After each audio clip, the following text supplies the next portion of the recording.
Hello everyone and welcome to my channel. This is Wood Art, and in today's video, which is the pilot of my Naruto analysis series, I'm going to be over-analyzing the notion of female empowerment inside the Naruto fandom and the female characters that are mostly centered around this topic.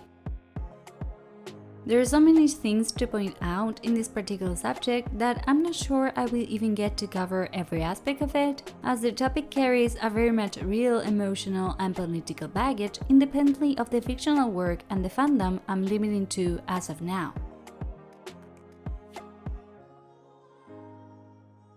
If I talk about female empowerment, and while Naruto's manga does possess a varied, as varied as a shonen manga can be expected to have, range of females, there are two characters that are often tied up with this concept. Haruna Sakura, mostly portrayed as the only feminist lead, whose flaws are explained by misogynistic characterization of the author, and Hyuga Hinata, depicted particularly by the Sakura fandom as the idealization of the female figure by the patriarchal vision. Let's see how these characters and their fandoms interact with the female empowerment concept. Female empowerment is exclusively used for women who excel in usually male-dominated fields.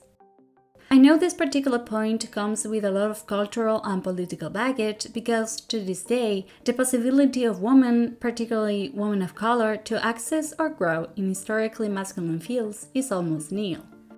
However, the deification of these spheres over those culturally considered feminine presents a problem. There's nothing wrong with giving credit to women who, having an entire environment against them, develop in a usual masculine space, but then those male spheres are presented as spaces intrinsically superior to the female ones. There is no questioning of patriarchal norms. Rather, certain women are given a superior status over others who fail to shine in those specific fields, or over those who decide to develop in a usually feminine environment because, for them, it's only natural to be good in such spaces, so no recognition is necessary. In this sense, Tsunade is a better example as far as canon goes. She gets the position of Hokage, the maximum authority of Konoha, after Jiraiya declines to be the leader and managed to establish her presence as a capable political figure. However, many fans of Sakura proclaim that she will be a far better option than many male characters who aspire to become Hokage, like Naruto, Kiba, or even Sasuke, for no real good reason other than because she's a woman, and that will be somehow progressive, because to them, reform comes in the aspect of another female Hokage rather than a political system change.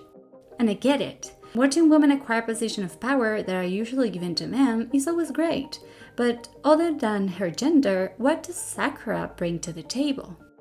Female capacities, much like in the patriarchal sense, get solidly tied to their gender. But unlike in the oppressive male vision where women's competence is degraded, here her abilities are magnified with no actual logical reason. Sakura knows nothing about how to rule a village, but she's the female protagonist, hence she somehow deserves the position. And no, I do not endorse Naruto's candidacy to become Hokage for the same reasons I won't endorse Sakura's. They are both equally inadequate to politically manage a village. Naruto only has a far better chance of becoming the leader because he is physically more powerful than Sakura, but beyond that, they're similar in their incapacities. As a side note, I'm going to say this.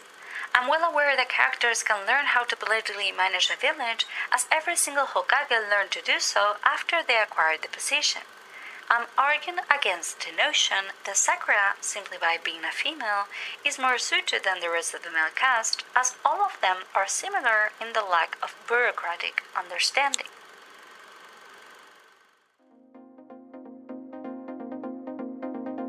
Feminist role models are women with archetypical male traits, and those who possess archetypical female behaviors are less valuable despite their accomplishments.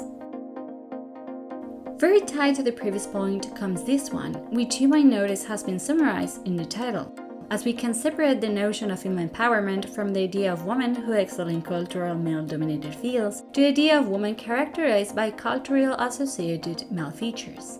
In this regard, we have the two female characters previously mentioned as models of both ends of the spectrum. Sakura represents the tomboy archetype, while Hinata is the overly childish feminine figure. Sakura presents characteristics associated with male characters. a strong and rebellious personality, usually aggressive to the point of being capable of physical aggression, and having techniques associated with male heroes, possessing enough female traits to make her desirable to the protagonist. She becomes the feminist role model par excellence because she detaches herself from the exaggeratedly feminine role to break into the one usually reserved for the masculine gender. But in using her as a feminist standard, we commit at least 2 crimes. We deny the relevance in the plot and in the feminist movement of other women who decide not to behave in the culturally associated male manner. Yes, I'm particularly speaking of Hinata, who sits at the exact opposite corner of Sakura, but I also include other female characters who are dragged for that very same reason. Ino, Mei, Mikoto, and even Kushina, as she became a housewife, who sit in a comfortable middle space in between the 2 types of female models. Therefore, Hinata becomes the prototypical enemy, an archetype we should destroy, the type of woman we should not defend, and who have no voice in the movement. And while Hinata does bring nothing to the discussion, surprisingly, neither does Sakura. This is because we do not question the patriarchal notion of power. Rather, we model ourselves, meaning the female characters that represent us, to meet those patriarchal standards in order to be rewarded with some relevance. And why is that? Because, as I said, women who usually excel in culturally male-dominated fields are shown to have also culturally associated male behaviors. Sakura is often believed by her fandom the strongest kunoichi. Why exactly? Because she's the female lead and has massive strength. But let's look at her techniques a little more deeply. Her power comes from healing, her strength, and Byakugo no Jutsu, which is a technique that allows her to heal fast using no seals but shortens her lifespan.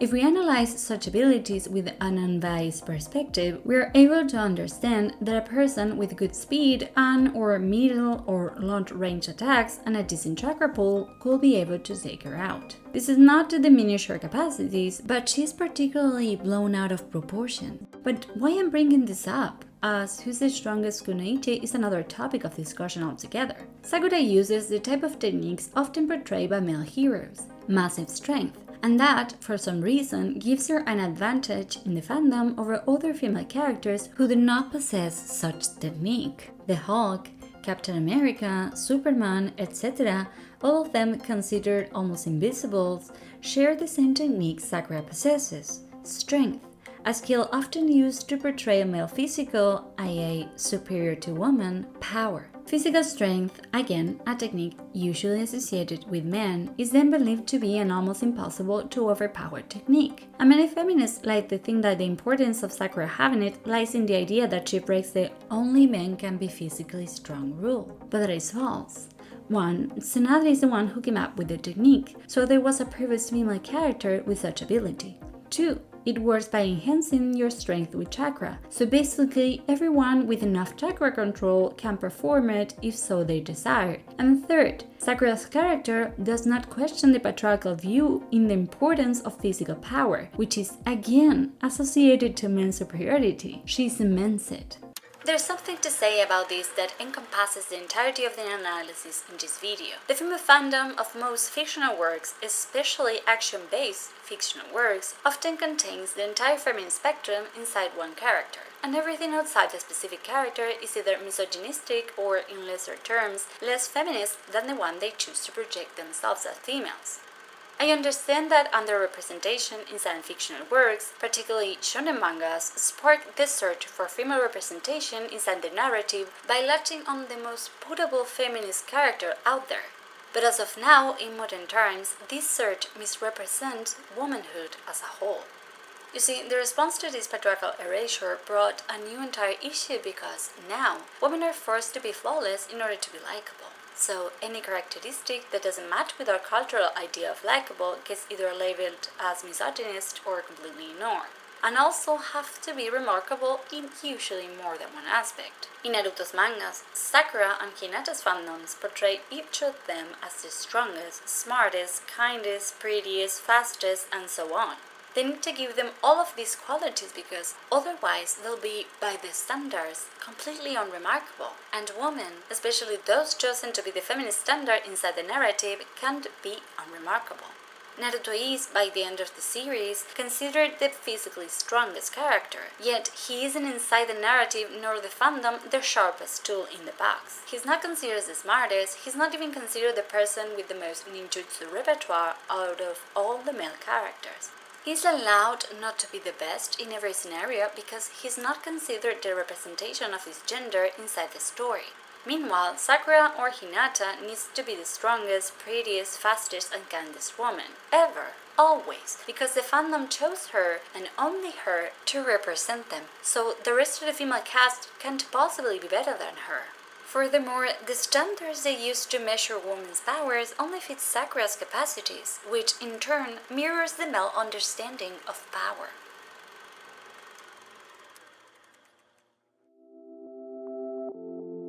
Female accomplishments mean nothing without the male's validation.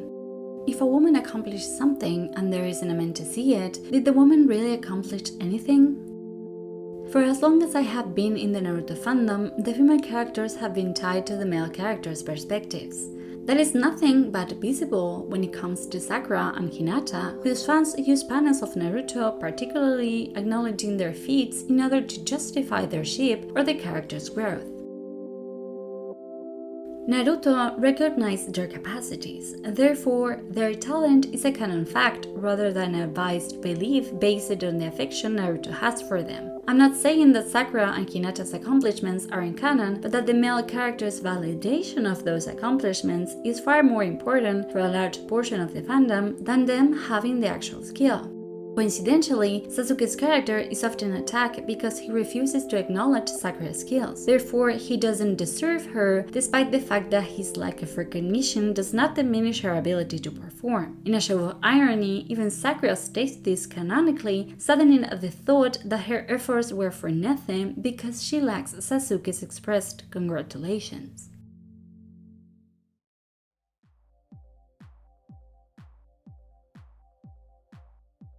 Women can't do any wrong. The flaws that Kishimoto gave his female characters are either brushed aside or solely attributed to the misogynistic beliefs of the author, excusing several toxic behaviors of the female characters by labeling them as examples of male authors not knowing how to write women.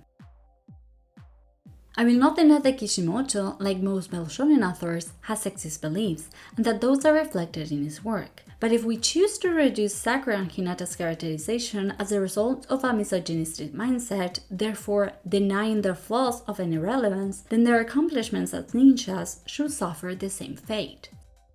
Sakura is shown for a large portion of the manga as mean-spirited. She often punches her male companions, speaks badly of her female comrades, and often denigrates them in order to lift herself up. Her fandom purposefully brushes such behavior aside, excusing it with bad writing, but then my question is, why aren't female characters allowed to be mean? As feminists, we preach equal rights and treatment, but when Kishimoto presents us with a flawed female character that escapes the typical female protagonist prototype of the kind girl who follows the main character around, we can handle a female lead that isn't meant to be universally liked. Sakura's behavior, or even Hinata's, as she stalked Naruto and brought up Nechi's slave condition during their match, is either excused because they are girls or because of Kishimoto's lack of writing skills. And both perspectives are unjust because Sakura is a decently written character meant to show a girl, and later on a woman, with deep unresolved self-esteem issues and frustrations.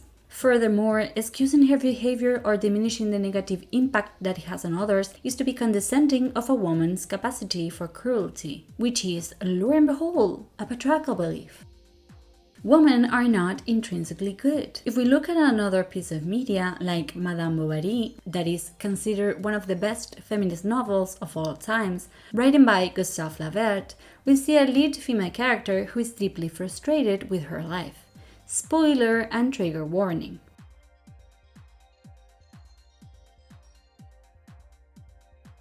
She hates her husband, the church, her child, her gender, and what it implies in society, and seeks to have various affairs. She resents their lives so much so that she ends up committing suicide. Truth be told, the author did not write her to be liked, but to be an example of what happens to young girls who don't align with society. Yet, Madame Bovary surpassed the initial role she had. She became a symbol of women's frustrations, of women's links to cruelty, and even how a woman tries to fight an oppressive system. Madame Bovary, flawed and full of resentment that eats her from the inside out, fights against the patriarchal system in a much more impactful way than Sakura does, especially if we destroy the flaws that make Sakura an unique protagonist. The idea that women need to always be kind perpetuates the belief that, because of our well-spirited nature, we need protection, either physical or mental, and as a consequence, our harmful actions shall receive no punishment. If we uphold this belief, then we are fighting against the patriarchal system, but twisting it to our benefit. If readers do not allow female characters to face the consequence of their actions, choosing instead to blame another male character or the male author, then they are denying the female characters their agency. Sakura made the decision to punch Sai, manipulate Naruto's feelings for her own benefit, and poke fun at Tsunade's age. If we don't hold her accountable for such actions, then we strip female characters of actual decision-making power. In that sense, if women can't be responsible for their decisions, then they can't be put in position of power, such as the Hokage seat, since those spaces demands whoever occupies them to be responsible for their actions. Hence, if Sakura can't be held accountable, then she doesn't deserve to be the leader. In the same manner, if Hinata is not responsible for her chosen ignorance on the matter of her clan's slavery, even after Neji exposed it for what it is, then she's definitely not fit to be the clan leader. And here I'll add, being accountable for the decision does not mean forcing them to change things. In Hinata's case, for instance, it means to take a position about whether she endorses her clan's slavery and stick with it. If she knows it's wrong but still chooses to support it, she'll have to deal with the political and moral consequences. Instead, we are allowing her to exist in a void that spares her from any consequence and gives her no actual political relevance. And this specific subject is to be analyzed in a deeper manner as it deserves its own video. I repeat, why are Sakura or Hinata not allowed to be flawed? Could it be because their characters revolve around men? If we look slightly closer at the relationships and dynamics presented in the manga, we'll notice that not only female characters have that trait. Naruto's obsession with Sasuke is as enormous as Sakura's, and there are fans that found it as equally romantic as Sasusaku. Gaara's whole character revolves around obtaining Naruto's approval/friendship after the Chunin exams.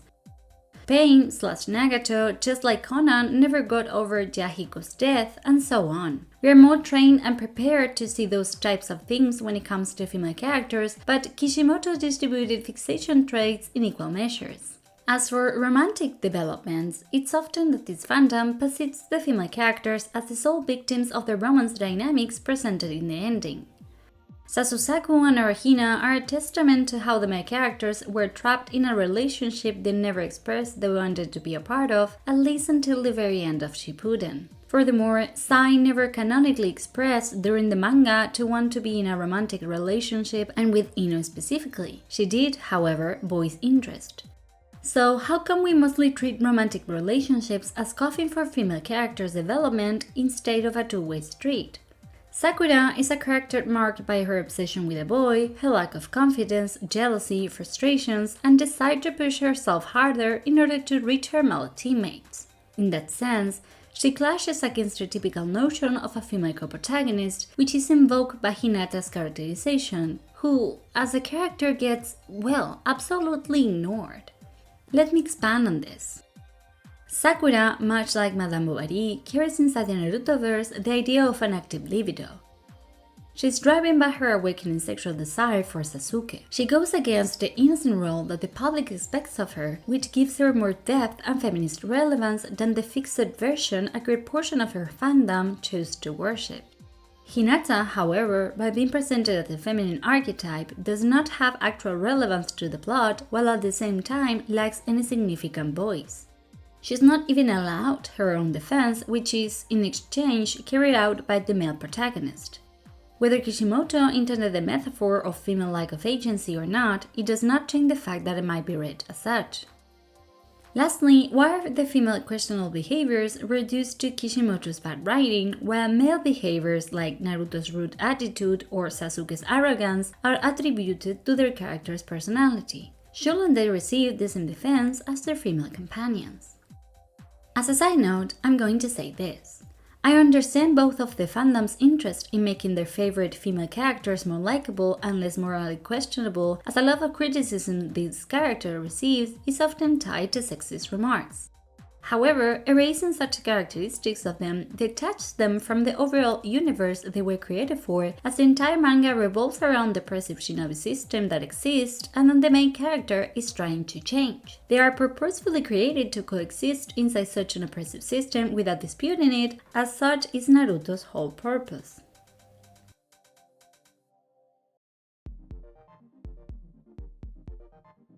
Potential is often used as a word to replace the fandom's unfulfilled wish. I know, controversial, but hear me out.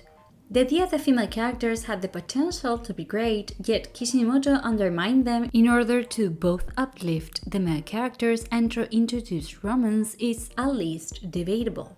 If there was any sort of potential that was left unexplored, as some works have, then those potentials weren't detrimental to the story, hence the abandonment of such exploration. Sure, some characters, even fan favorites, are left unexplored. But if those characters aren't plot constructors, then there is no point in doing so because it creates a branch inside the main plot simply to give a character more traits. I understand the want of having a character polished, but it isn't strictly necessary from a writer's point of view. Kishimoto's work is great because he gave depth to all of his main characters, and that's what the story needs to move forward, not an absolute inspection of side characters. For instance, the idea that Sakura should have gotten over Sasuke not only has no claims in canon. At no point in the manga did Sakura stop being infatuated with Sasuke. Therefore, her getting over him had no actual potential to develop, but also ignores Sakura's expressed wishes. She made the conscious decision to chase after him. Both Sasuke and Naruto are people that surpass shinobi standards. Even Hashirama and Madara are considered inferior as Ashura and Indra reincarnations. So why is Sakura being inferior power-wise so hard to accept? Kakashi, another fan favorite, also pays considerably against them. Why is Sakura or any other female character robbed of their potential but male characters aren't? In that sense, potential and woman empowerment are less about female characters' expressed desires and more about them choosing the path or romantic partner that the fandom wishes for them to choose.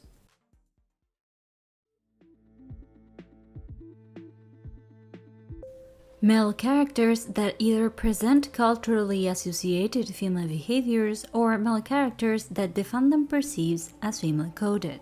Before jumping into the last and probably most controversial point inside this analysis, I'd like to speak a little bit about the subject. This specific point is more so inclined towards yaoi shippers, as such a fanbase is mostly consisting of female readers that create and develop romantic dynamics between two or more male characters. The creation of such relationships isn't bad or toxic per se. I'm not shaming nor attempting to shame those who enjoy yaoi content. However, a big portion of these shippers portray this type of relationships with an heteronormative premise, and in doing so, they give one of the two characters involved female-coded behaviors. It's interesting to note how most of the time the male characters that the fandom links to such prototypical feminine conducts are Uchiha members, particularly Sasuke and Madara, who are both the most beautifully designed, as is often referenced in the manga how alluring they are, and also the ones canonically accused of having a biological condition that makes them too emotional and therefore dangerous. The curse of hatred is a topic to analyze deeply in another moment. It's, again, a patriarchal and misogynistic mindset that associates females, or the characters linked with such archetypical conduct, with emotional responses due to biological conditions that they have no control of, in order to diminish their merits, dismiss their ideas, downgrade their participation in government or military affairs, and deny them any political power. And let's not forget that many of the people reproducing such beliefs also consider themselves feminists, whose idea of activism is is creating female characters that follow the patriarchal standard analyzed previously, like in many fixed fanfictions. Furthermore, they balance such chaotic behaviors from the female-coded characters by pairing them with virile characters, often using Naruto, Hashirama, and Tobirama that are able to control and/or withstand the emotional responses from their partners. It's still a sexist mindset that gets merged with their idea of feminism, destroying the actual purpose of the movement and consequentially reproducing both the misogynistic values that downgrade and/or diminish women and males with female-coded behaviors and fetishize LGBT+ relationships, reducing them to a prototypical patriarchal heteronormative dynamic. Whew, that was long.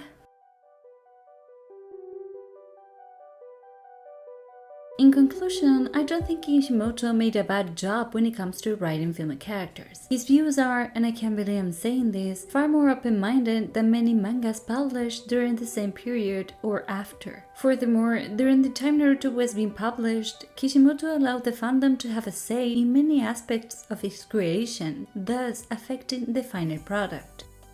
This, of course, doesn't deny the very real issues that the particular absence of the female cast in fights where they could make a difference, like in the Sasuke retrieval arc, brings. But Kishimoto gave the public an off-the-norm female co-protagonist, choosing to show a deeply flawed individual, and yet the fandom still is dissatisfied with the result. Sakura and Hinata are, by no means, my favorite characters, but the way he wrote them is a challenge to the norm in itself. I understand that he accomplished little when it comes to making appealing female characters, personal beliefs aside, but he gave them enough ground to move on. This specific portion of the fandom seems to be more focused on having overpowered women who are chased by male characters rather than the other way around, than having morally complex ones. Thus, having three-dimensional women is not the fandom's actual desire, but having prototypical male traits in feminine designs. By following that path, we don't challenge the norm and its associated notion of power, and as a result, its patriarchal established significance gets cemented, and our individuality as females is then forced to mutate to reach the masculine standards as to get relevance as a reward. In any case, I hope you enjoyed this video. Please let me know your thoughts on the subject in the comments, and I wish you a very good day.